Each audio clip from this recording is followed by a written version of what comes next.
man, the minutia of running Carrot Corner, Melissa. Sometimes it's just, I'm clicking, as you just said, a million buttons a second. I'm like, oh, I forgot to do this. I have to click this. Oh, this setting is wrong. These sound levels, this file, this editor, that editor, my assistant, my tech guy.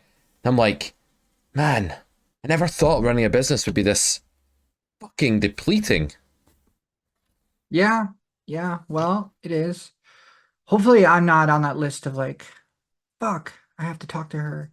Well, I mean, you are, but that's Yeah, I not like know. a, I know. that I wouldn't be insulted by it because everything is in that category. Everybody is in that Yeah, category. It doesn't matter how much I like talking to them. It's like another thing. And I mean, I'm yeah, not even that busy. Like when I break it down, when you look at like somebody who has a manual labor job, right, or something where they're just yeah, literally like physically moving about all the time.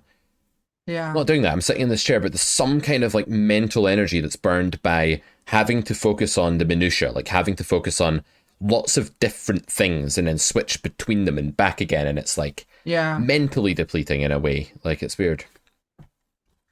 yeah. Well, you also talk to a lot of people and different people, and I think like that's part of it. And there is such a thing as Zoom fatigue.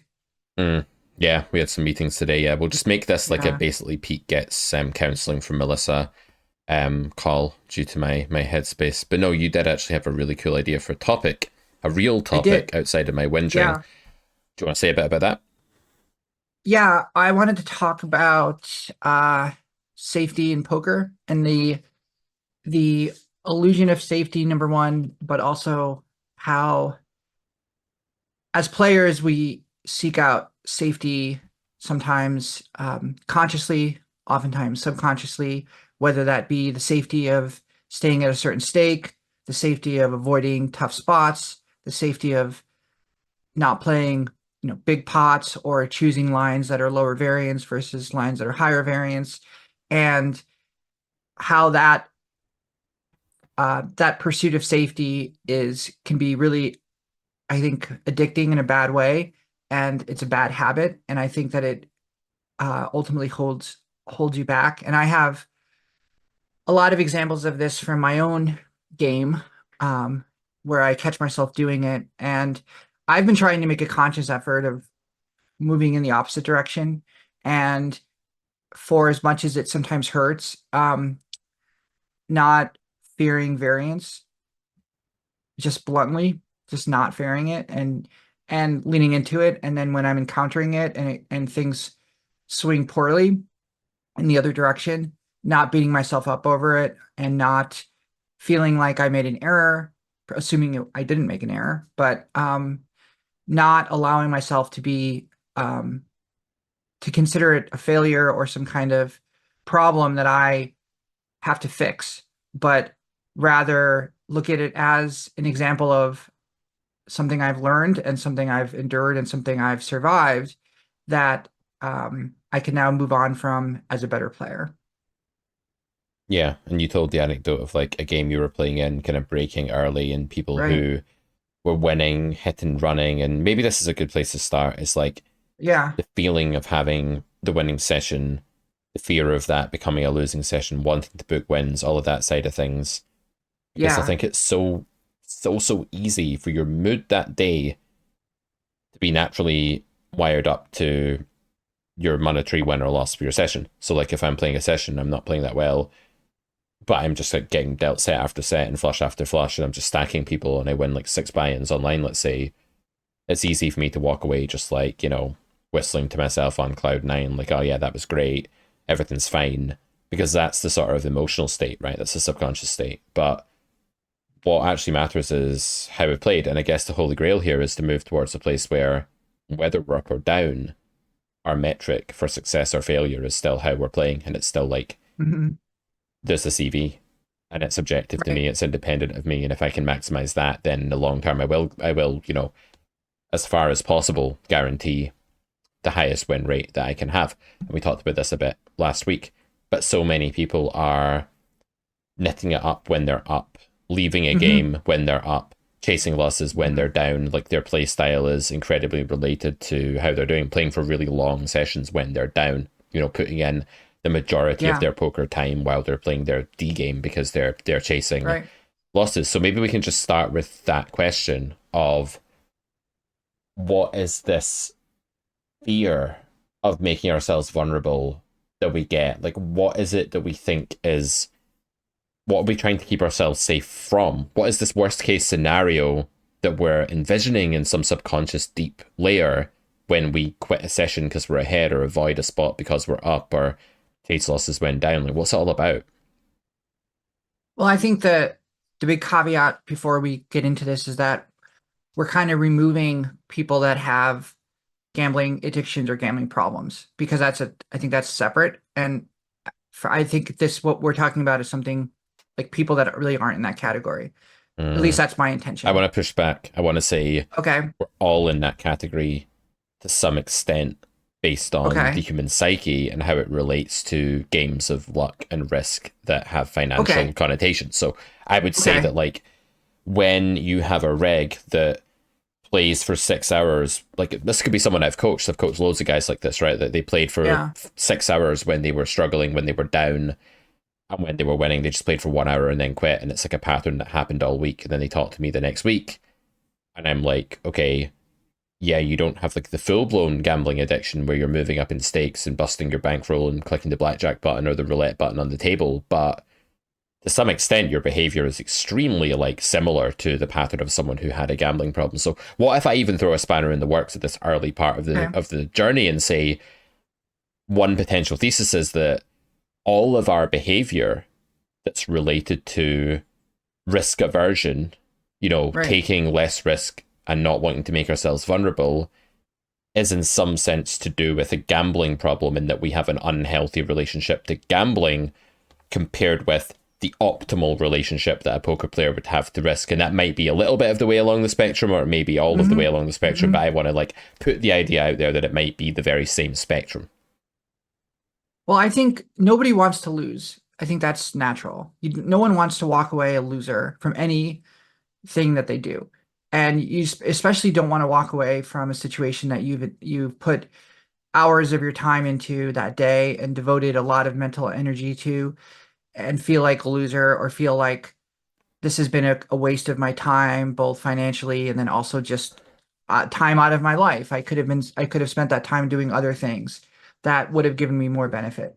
I think it's really hard to come to grips with that. Nobody wants to do that. And I think if you can get to the point where you're having a session, maybe you've been having a lot of losing sessions, and then all of a sudden you're up, you've only been playing for an hour, but you're like, and I have experienced this so many times where you're just like, okay, like I can book a win today. I'm out of this little downswing. I'm out of this little period. There's the clouds have there's no more clouds on the horizon. I can see the sun poking through, the light at the end of the tunnel, what have you. And that's comforting.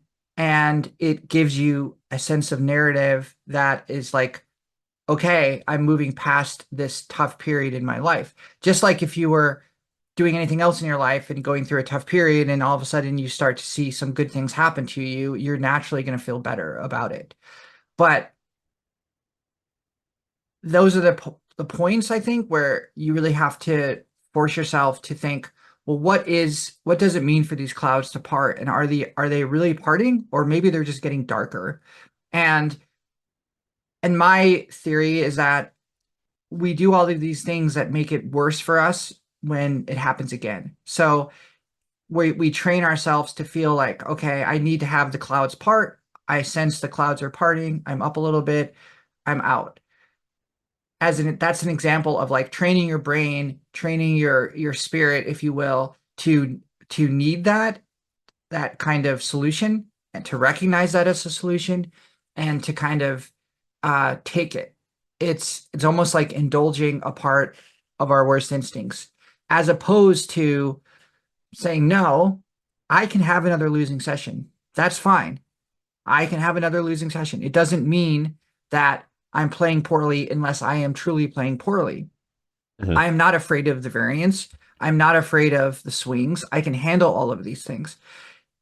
Taking that attitude toward that session where you're up after an hour and being able to process it like that and being able to internalize it like that, I think is a really powerful tool. And if you can play well and continue to um, take the highest EV line, no matter what the cost, and then walk away from that session maybe down worse than you've been previous, Mm, and not be completely defeated by it, that's a super, almost like a superpower. And that's kind of what I'm getting at. yeah.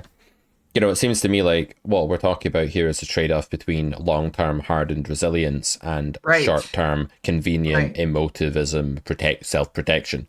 So Right. if you imagine like this problem that a lot of Gen Z seem to be facing, where by protecting them from everything that could hurt them, like the millennial parents, the millennial rule makers, the millennial bureaucrats making rules up to protect people from offense or harm or being triggered or what have you, makes them less resilient. And then when out in the real world, when life inevitably rears its head and says, sorry, you've got this medical condition now, or sorry, you've lost your job because your company went busto, or sorry, this person's been a dick of a friend to you and they've really fucking Hmm. let you down, and this employee hasn't shown up for work and now you have to do all this work yourself.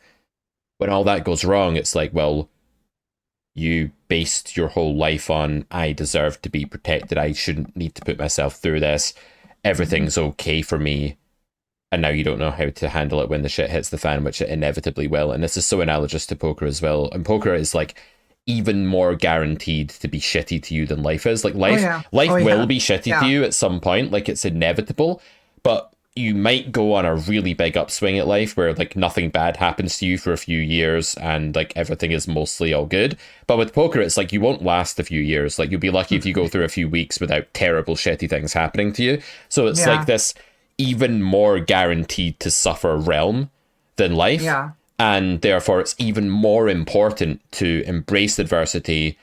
I'm reading this book. I'm not reading it. It's a lie. I got this book and I'm taking it away on holiday next week. And Good. the book is something like The Obstacle is the Way or something like Oh, that. I've read that. Right? That's Ryan Holiday's Mm-hmm. book, right? Yeah. Yeah. I Right. read that. That was actually the first of his books that I read. It's like he's like the kind of modern day Stoic guy. Right. So I Yeah. decided I want to get a bit more from him. I want to get into Stoicism a little bit more. I was reading like daily affirmations and stuff. It didn't really like Hmm. resonate deeply enough to do anything yet. But I'm like, you know, I need to do That's more on great. it, right? That's So I great. know I'm gonna be honest. I'm not gonna be like, I read this Yeah. book and now I'm a Yeah. stoic. Like I'm not gonna say that. Like I nothing fucking changed. Like I got the book, Yeah. nothing fucking Yeah. changed. So I'm really bad with certain types of adversity. Um, and I don't really know why, because I didn't have an upbringing that was like, oh, you need to be safe all the time, like trigger warning. I didn't have them millennial. I didn't have that kind of upbringing.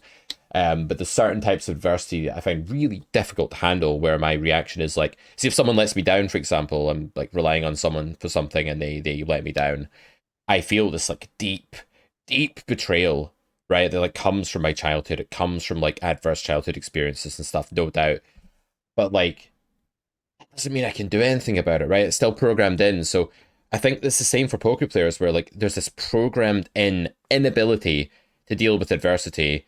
And so, and there'll be certain types for different people that trigger them more than others, right? There'll be like types of run bad, types of bad variants, types of stuff they can and can't handle, just as it is for Mm-hmm. humans in life. And it's like, well, you need to start. I know I need to start handling being let down by other people, right? Like I know for a fact that the next time someone lets me down, it's impractical for me to feel all these extra emotions that are like surplus to how I need to be feeling about it, that make it way worse than it needs to be and complicate the picture. And it's like, man, well, how do we actually process what is the real emotion, right? Let's get to the bottom of this. Like, Yeah. what is the real Yeah. emotion of being let down by somebody? It's probably sadness, and it's Mm-hmm. probably like a sense of like dismay, disappointment. Mm-hmm. I don't actually Mm-hmm. feel those things. I just feel like, fuck you. How dare you do this Yeah. to me? You Yeah. fucker. Yeah. And it's like with poker, you imagine like being on that precipice where you're up a few buy-ins and you see like, oh, I was down last week, now I'm up a few buy-ins, the clouds are parting, they're dispersing, the sun is coming out. I could just take this and I could just be like, oh, I'm going to use this to soothe me. And I'm going to all that fear that I'm feeling, all that sort of anxiety I'm feeling about like losing what I'm up today, instead of just feeling that, and processing it and fighting on through it and acting in Mhm. spite of it or even because of it, what I'm going to do is just walk away from it and be like, yep, don't want to handle the Yeah, real thing here, which is like I have to play on and I might be down. Don't want to even like deal with the reality there. So I'm gonna take this anesthetized emotion instead of like right, relief for short term right, hedonistic gratitude or whatever it may be. And I think it's the same for me. If I decide to like get really mad at you because you let me down, I've not actually processed the feelings that are underneath there, just as the poker player right, hasn't processed their fear, right, the depression, the pain that might come from losing that. So let's bring it on. Let's right, actually be down 4 buy-ins that day when you were up 3 like once a year. Let's let that happen and let's sit in that and let's go through it. And then long term, we're just such a better version of ourselves, right? Something like right. that, I think, is the ethos that's needed here in poker and in life. I think the illusion is maybe that our session is over when we log off or Mm, we cash out or whatever. No, your session's not over when that happens. mhm, Your session is continues because you have to process what you experienced. You have to process that session. And I'm not talking about going through with the solver and doing the fine technical work and studying. I'm talking about the mental processing that has to happen with with with the fact that you just went through a an experience that had an effect on you. And I think that the illusion is that, oh, I can handle a bad beat or I can I can handle the swings and I'm gonna log off my session or walk to my car or whatever, and then I'm gonna kind of move on with life.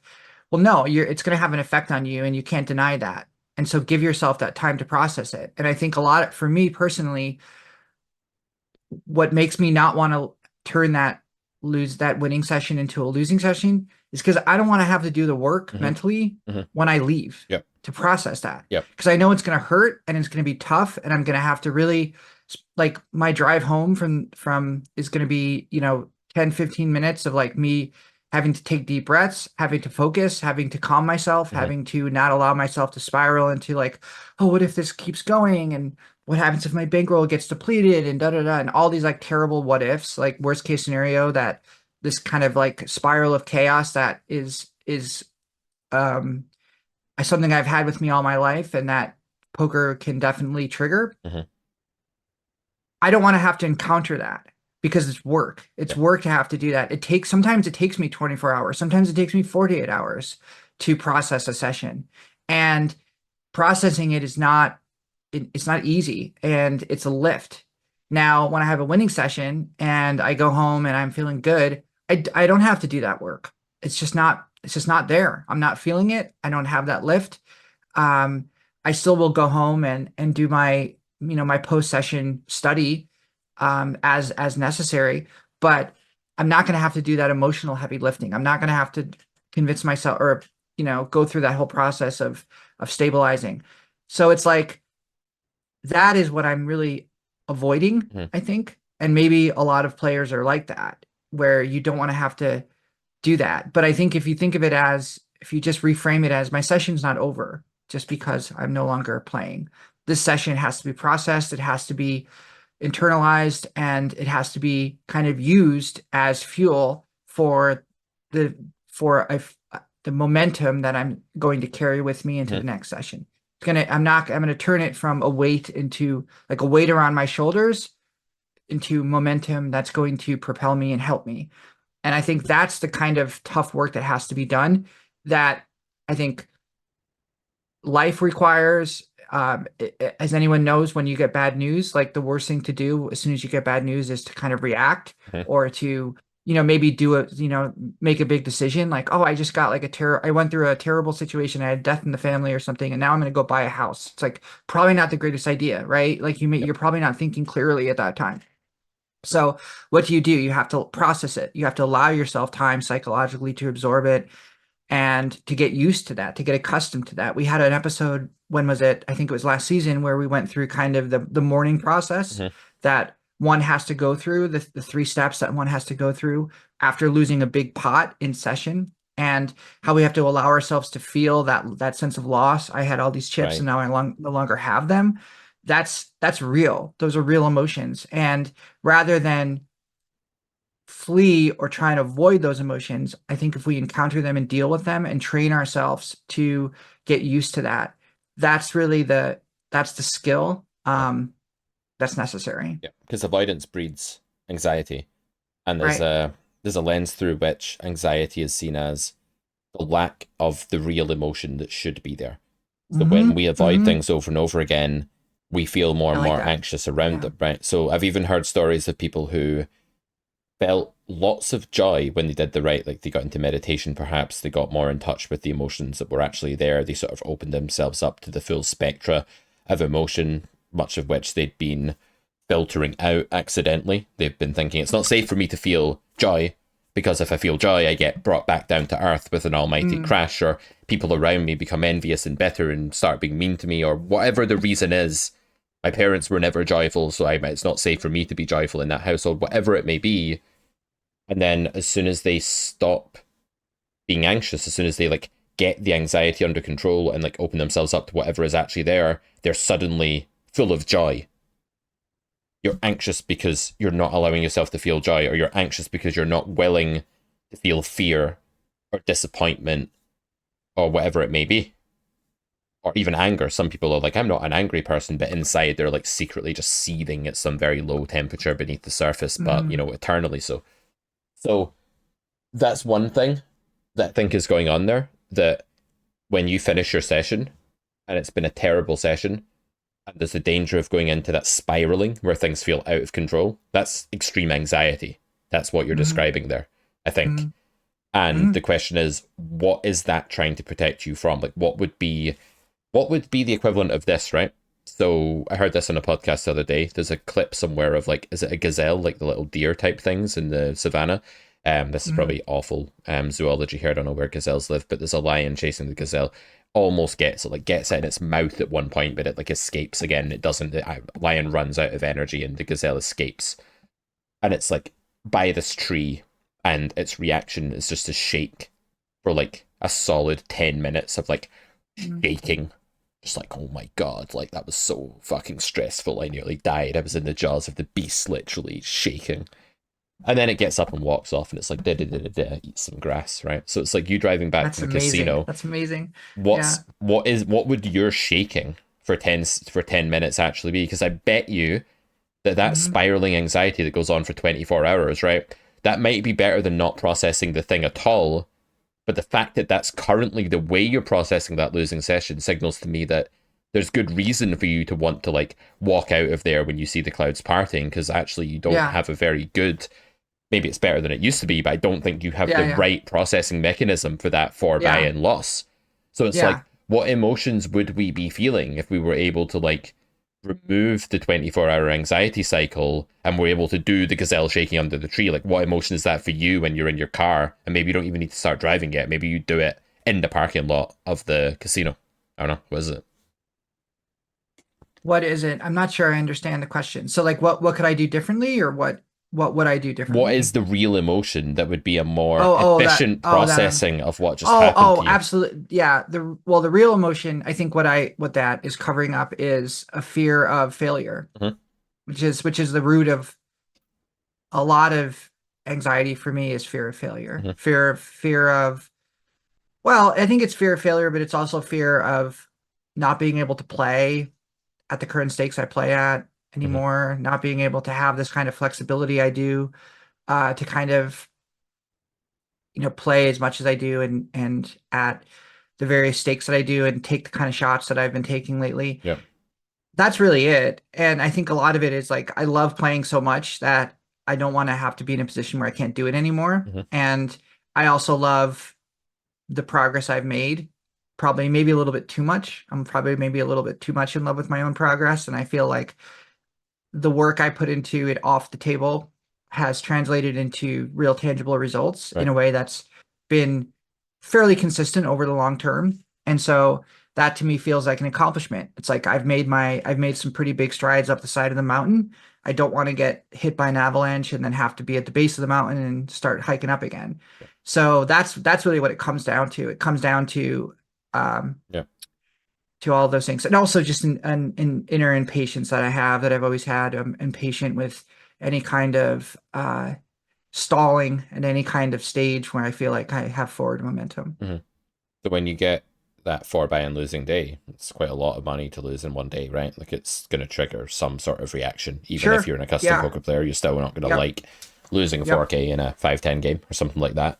So you Yeah. get into your car and you could have this battle of like, humor me here. I could be wrong here. I'm not an expert, It's right? okay. So you let me know what you think. But my thesis would be option A is like you drive off, you're still dealing with it, you're dealing with it for the next day, and you're processing it as best you can. And that's mostly through cycles of anxiety and then trying to rein back the anxiety bit, a bit more processing, more rationalization, more thought, more reminding yourself of things.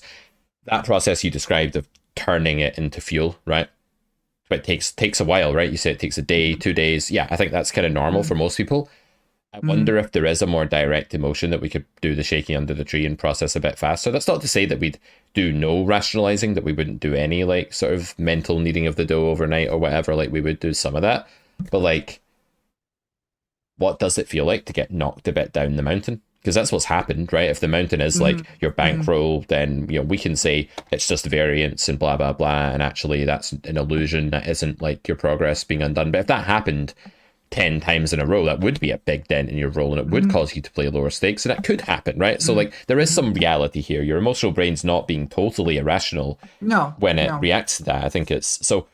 So what would that feel like if like you were just pushed down the mountain and like you just couldn't play those stakes and like you were like your progress was undone? What would it feel like to you if your progress was undone, like it or not? I think I probably would be pretty frustrated, to be honest with you, because I don't like I really don't enjoy playing like low stakes. I mean, a lot of times it's if it's the only game I'll play it, but like it's not like my favorite stake, but I would play it. I probably would adjust. I think my ego would be bruised a bit Mm, that I would see, especially if my friends or the regs that were in some of the higher games like were still playing there and I wasn't and I couldn't. I would feel a bit yeah, I would feel like a bit ego damaged for sure. hmm. But I think mostly it wouldn't be it wouldn't be the end of the world Yeah. for sure. So maybe you could let more of those feelings in over a short space of time, like after your session. You could just try like, okay, I'm going to drive off and I'm going to do that processing that I normally do. And I'm going to keep doing the deep breathing if I need to and remind myself of where it's at and keep rationalizing like the long term and how insignificant this will be. But what if, like, for 5 minutes, you did just like feel the raw impact of what that loss had done to you and the fact that that is a tiny slice? Like, if it's a extra large Domino's pizza, this is like a piece of crust off of one of the slices Hmm. of that disappointment and that getting knocked down. That is there. There is still that little crust there. It's not the full pizza, thankfully. But you could process the crust. You could be like, man, that feels fucking annoying. You could sit in the car and be like, God damn it, that's so annoying that like I was pushed back and like yesterday I was at this and now I'm at that. Hmm. And it's Hmm. not to say that long term you're going to make that like a big important reality that you're going to be like, oh man, my progress has been undone by 4 buy-ins long term, and that's going to be your solution. That's going to be your verdict of the situation. Like no, but what if the emotional brain does need to actually feel the thing it's gnawing at? What if it is poking at the fact that like that's you 4 buy-ins further away from like the ultimate goal? Hmm. Maybe it's okay to spend 15 minutes just being, if you say frustration is the thing that's actually there beneath the surface, maybe it's okay to tap into frustration for 10 or 15 minutes and be like, God damn it. I just hit my chair Hmm. and the screen Hmm. wobbled. Yeah. Or whatever the thing may be, whatever the emotion may Yeah. be. So, like in my case, if the feeling is like being like going back to my like, oh, this person didn't do what they didn't hold up their end of the bargain, they didn't say what they were gonna, didn't do what they said they were gonna do. It's like, well, okay, I could just get really angry because that's my distraction and really anxious because those are my distraction emotions that I use to distract myself from Hmm. what's maybe there that could hurt me more. It's almost like if anxiety and anger are bearable, but the other thing that's deeply down but beneath the surface isn't, then let's just use the anger or the frustration. Or in your case, Hmm. if the anxiety is bearable and like that processing and rationalizing for 24 hours is bearable, but the other thing might, the anger might not be, then for you, it's like trying not to feel the frustration or the anger, right? For me, it's like Hmm. trying not to feel the deep disappointment or whatever. But maybe next time Hmm. I'm in that Hmm. situation, I Hmm. can just be like, let me actually feel the pain of this for a minute. Hmm. Let me feel what that feels like for someone to like let you down and you're going to feel a bit Yeah. sad. Let me feel that. Let me live that. And you get in your car and Yeah. you live the frustration. Like, god damn it, like today could have been +3 buy-ins, and now it's -4 because of that horrendous run Yeah. and that those two deep back-to-back losses I suffered. That's okay, you know? Feel what that rage is like, that anger, that like, god damn it. And I bet it won't last long. And then I wonder, it's just my thesis, it might turn out to be horribly wrong, but then I wonder if the next bit of processing is then easier and doesn't take as long Hmm. because you've identified Hmm. the true source. And then let's go full cycle here. Now you're back at the poker Hmm. table again. The next time you're up, you can see the clouds parting, the sun's there, you're up a couple of buy-ins. You want to enter a session because you know if you don't, you're going to have to process for another day. You just said that to me earlier, right? That's why you Hmm. want to leave, because you want to Hmm. avoid that long processing, that arduous task. Well, if feeling the more extreme real emotion that's there helps cut down the processing time and is a healthier, more natural, and more gazelle under the tree like way to actually deal with the adversity, maybe you won't feel the need to leave the casino Hmm. the next time you're up 3 buy-ins, right? So Yeah. if we train ourselves to actually get better at authentically feeling what is there, and we don't use the coping mechanism emotion or toolkit of emotions that we've learned, maybe we don't fear that whole process again. Because I'm like, god damn Yeah. it, I don't want to get let down by someone, because next time that happens, I'll have to deal with all this stupidly distracting, inefficient anger and scorn and betrayal feelings. Hmm. But maybe if I just suffered for 2 minutes and was like, man, it feels shitty, and I just addressed what was really there, maybe I Yeah. wouldn't fear it next time, so I wouldn't have to go down that fucking arduous road. So this is just an idea. Yeah. I don't know what you think about No, that, no. but I think it makes sense. I think it's a good idea. I think that I like the idea of acknowledging and realizing that emotions like anxiety is like a coping mechanism, filling in the space that is occupied by the core emotion, what's really underlying it. I like that a lot, and I've never really thought about it that way. I will say that for me, those days or those times when I drive home and have those chaos spirals of anxiety, whatever, are less and less. And I think the reason is because of where I've been and what I've come through and what I've survived. And we talked about graphs last week and not looking at graph too much and all those other things. But one of the things I was thinking about this week after we recorded last week was that I wish I could have mentioned how your graph is a sign of your life mhm, and how important that is. And like not to downplay that. Like your graph is, over the long term is you. And it's like what other what else in your life can you do over the long term and have such um a marker of the ups and downs. Like if you had a graph of your life and the difficulty that you encountered, like this is where I lost a job, this is where I broke up in a relationship, this is where I got a new job, this is where I met someone new, this is, all of these things. Like imagine having that, but not for poker. It'd be really interesting. And I think it'd be really empowering to kind of look and see where you've been. mhm, And poker allows us to do that because we have that indication. So for me, what I've what's been helpful for me now that I've had a lot of sessions under my belt is looking back sometimes and saying, "Oh, look how low it was there," mhm, or like, look at what I came back from, mhm. and look at what I've endured." And the other thing we've talked about too in the past on this show is like the importance of showing up day after day when you're getting just knocked around by the Mhm. deck, when you're just nothing's going your way, when poker just feels like a minefield, like everything you do, every idea you have, every move you make is just explodes in your face and just goes terribly wrong. Yeah, it's the worst type of variance. It's the worst type of variance. And when like added to that, when you poke your head out of the sand just a little bit and try and do something that's like outside of theory, you just get smacked down.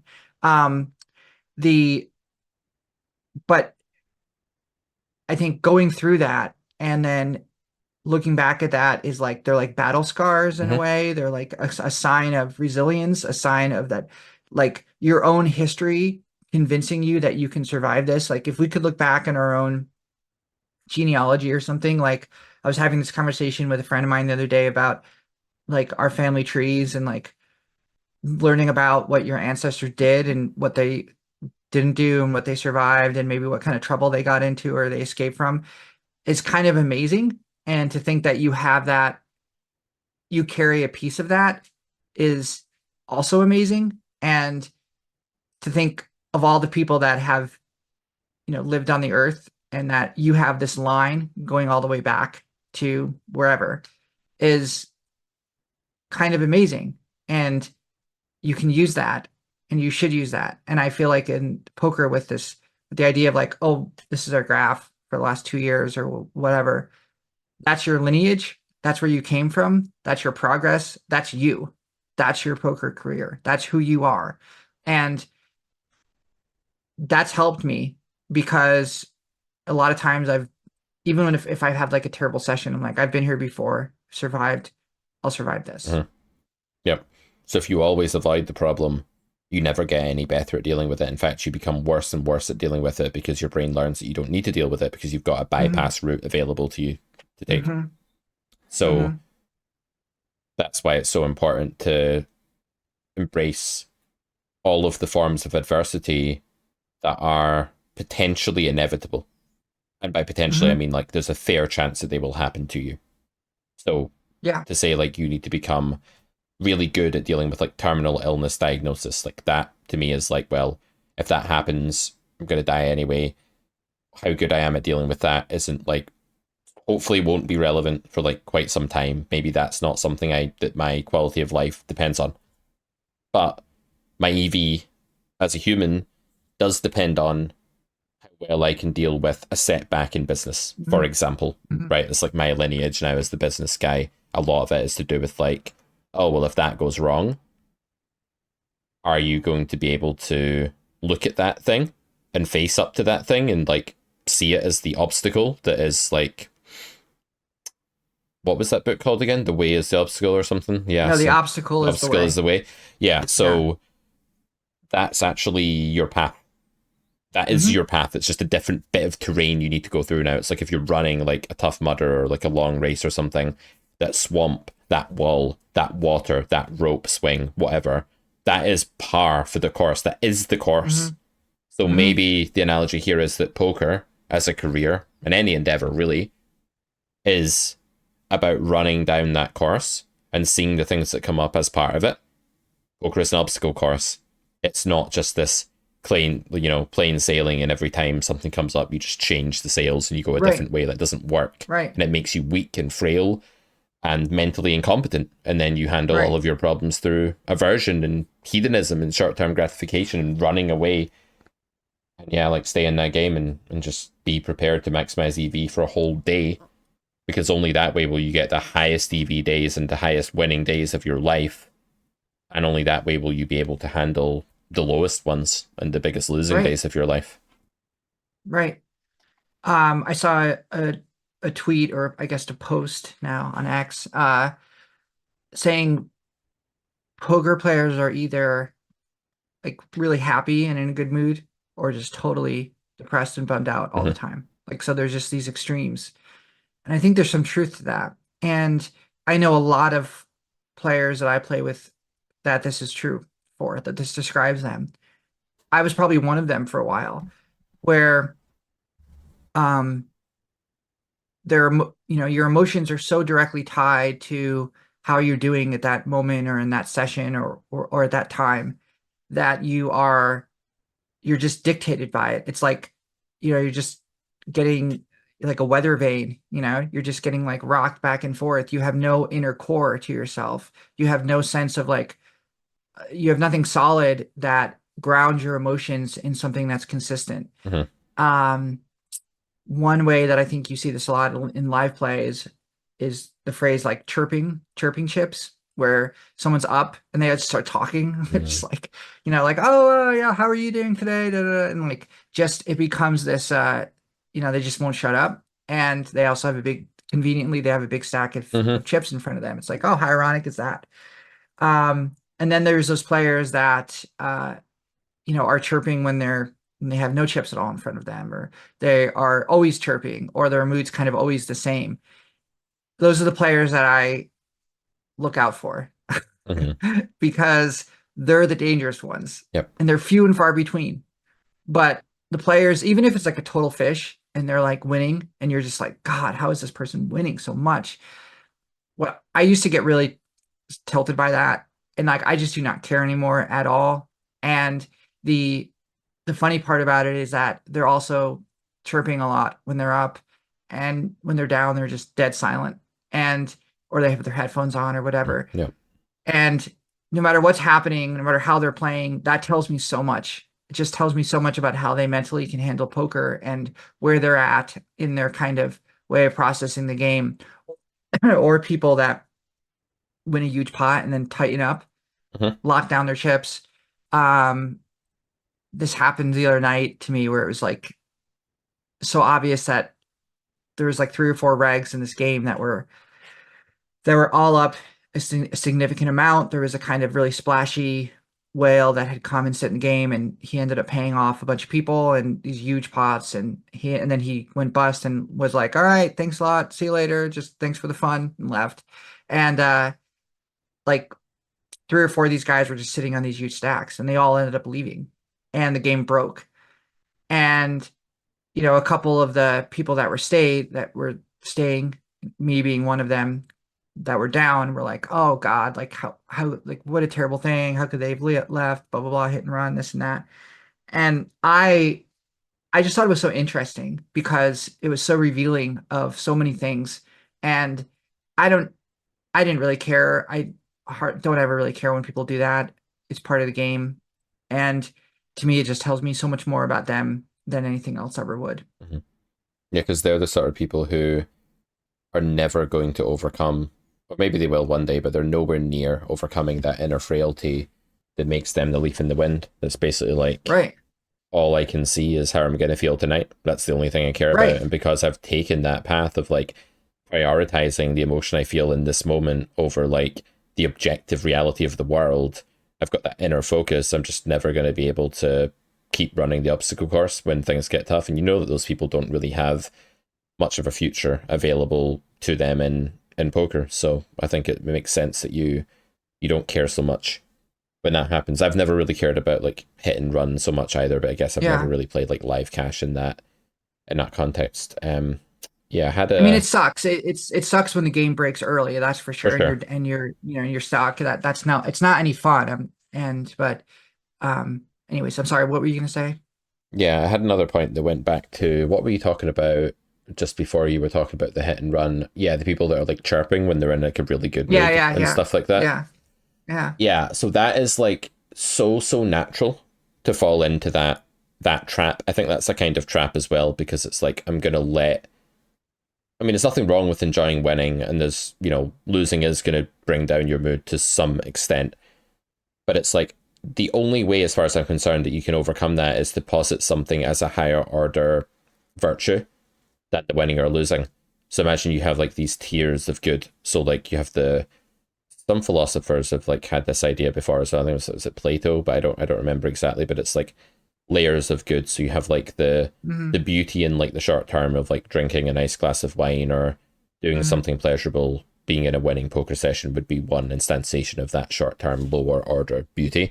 And then you have like the higher order beauty of like listening to, if you're into classical music, listening to like a fine piece of classical music or reading a great book or enjoying like a philosophy podcast, like one of these like more intellectually satisfying higher order things that takes mental aesthetic precedence over the lower order short term gratification. So with poker, the only thing I've ever found that's been able to, because I'm quite a hedonistically drawn person, sometimes I have struggled in the past with like being sucked into these like short term gratification traps. And the only thing I've found that can really be that higher order good, the higher order pleasure in poker, is when I get into this really objective nerding out sort of place where I'm just like, what is the EV? And I've created this like Hmm. distinct link between my own brain and like the highest expectation line to take at the table. And then I'm just like Right. really caring about that. I'm really obsessed with it. It's extreme curiosity, I think, Yeah. intrigue, nerdiness is the way I would sort of put it. And it's funny that as soon as you lose sight of that, you instantly become like the tentacles reach up from the sea and they sort of drag you back down into caring about like your current state. They drag you back into a state of heightened self-awareness. So if self-awareness is identical to negative emotion, as Peterson likes to say, our hero likes to say, if anyone that's a regular listener will know that we're not always on board with everything he says, but we do like to quote him. He's in the He's doghouse in the on season doghouse. 3. He's in the big time in the doghouse. There's only one Yeah. impression every few episodes now, as opposed to every episode. Yeah. Big time doghouse.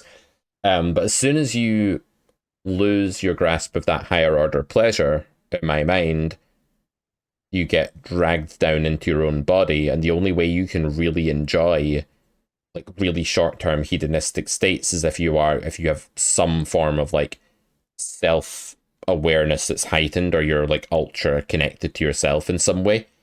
So I think like when you think about all those higher order pleasures that philosophers have talked about over the decades, they all have something in common, and that's that they have a beauty that's independent of the observer, right? So if you think about the piece of music, sure, if a tree falls in the forest, nobody hears it, blah, blah, blah, but that is still an objective thing that can be experienced by lots of different people at the same time or at different times, right? It's not an inner state. There is an objectively consistent part of that. With a sim, or like how small blind versus cut off 3-bet pots should be played after flop c-bet gets called and the turn is a queen and the board was low. That piece of content I just spoke about there has an objective truth in a solver, and there are also like this idea that like information has some ontological status. I was listening to like a Sam Harris podcast or audiobook last night as I was driving back from the Bridge Club. God, what have I become? What have I actually, listen to this sentence. Imagine me 15 years ago heard that sentence. And Sam is saying like, he's talking to someone who believes that informational processing has legitimate ontological status, meaning it has some existence independent to any human who actually apprehends that information. Which is a really weird idea, right? That like what the correct line is, small blind versus cutoff on the turn in a 3-bet pot on that queen turn, has an ontological status that would be what it is if no human had ever existed and had never thought about it. And it seems to me that that's true. It seems to me that like if the universe was actually just all Neptunes, right? Let's say Pete's Neptune universe experiment, which I've just come up with. It's only Neptunes, big giant blue balls of methane with like nothing going on, right? Yes, I said big giant blue balls on the podcast. Get over it, guys. Grow up. Didn't even notice that. I'm just listening. Go ahead. They noticed it, Melissa. Yeah, I know they do. It would still be the case that, you know, blocking the queen turn with a high frequency after your c-bet's called on, or blocking the ace turn, let's say, at high frequency after someone calls your c-bet. Beware the dreaded queen. Beware the dreaded queen. Yeah, I didn't want to use the queen because it's a little bit less of a clear-cut case, but let's say it's like Jack 6 or Jack 8 6 and then the turn is an ace, right?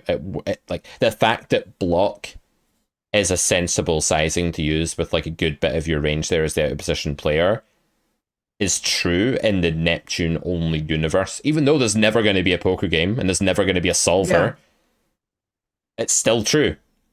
And that's wild. And that to me is the marker of something that has like a higher beauty status. And I think that's how we escape the doldrums of the tentacles of the how my session is going, what hedonistic state am I going to be in, chirping when I'm winning, you know, quiet with the headphones on when I'm losing. Because like the fact that it's okay to bet that hand small in that spot hasn't changed based on anything else that's going on and would be true in a universe of Neptunes. And that makes it a pretty beautiful thing, the fact it's true in a universe of Neptunes as far as I'm concerned. And so like I've just noted that when I lose sight of that objective thing, that thing that has ontological independence to me, when I lose sight of that beautiful objective thing, that's when I start to become a shit version of myself. But when I keep my eye on it and just admire it and explore it and become curious about it, that's when I ascend to like, I'm now of a moral status that I'm for now immune to the tentacles of hedonism and self sort of obsession. But it's not often I escape it. And that's why I love things like poker. That's why I get into things like that, because they help me escape those tentacles that are like kind of just dicks, you know, and hold you back. Yeah. Yeah, that's really interesting. That's really interesting. I like that a lot. Um, it's kind of like the idea of like the Platonic ideal Hmm. versus Yeah, what we have on Earth or what we deal with every day. We're always aware of a higher order thing. And if you're a Petersonian, you believe that the purpose of life is to aim yourself at that higher thing at all times and in every facet of your life. And if you aim at that higher thing, it's not a matter of achieving it, it's just a matter of being aimed in the right direction. right. And I think that's really interesting and a really good point.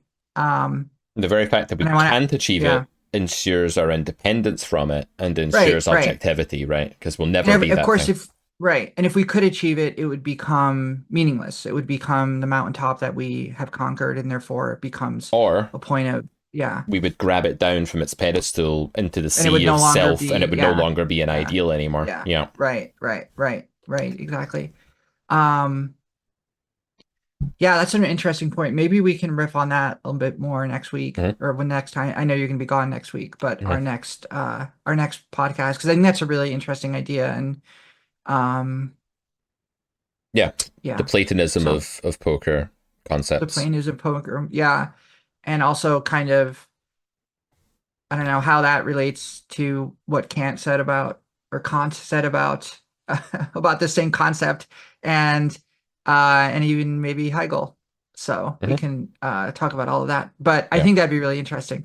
So maybe we can leave it there for today. This has been a really cool discussion. As usual, we start off one place and we end up another place, and that's the adventure that is Poker Distilled. And thank you everyone for listening and taking this weekly adventure with us.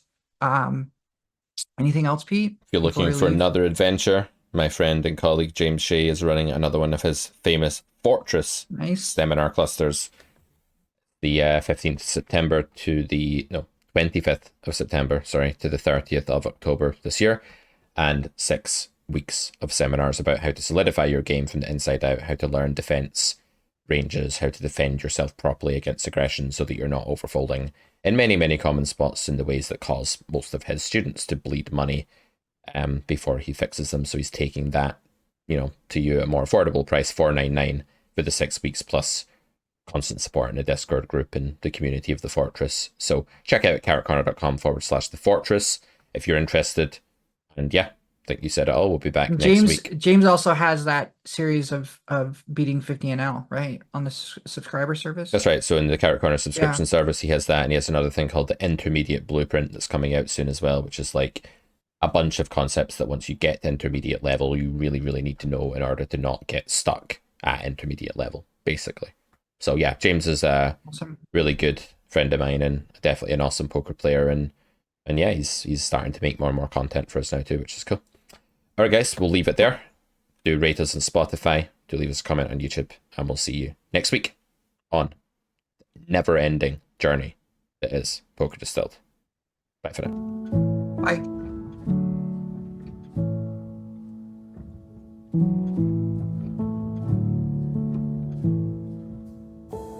I'm hushing the dog on the chain. I'm lining up stones on the edge of the bank. Rally the troops for another refrain. I sing this softly to myself. I sing this softly to myself.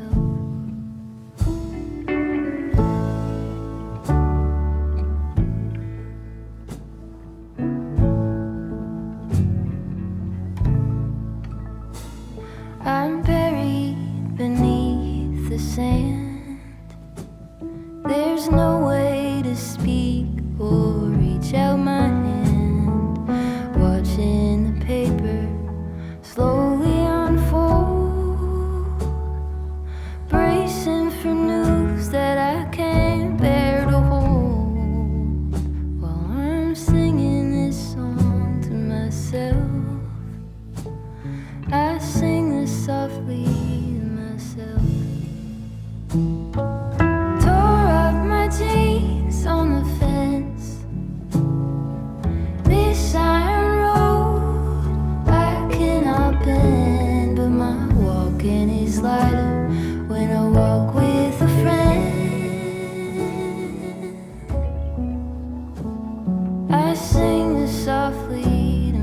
myself. I sing this softly to myself.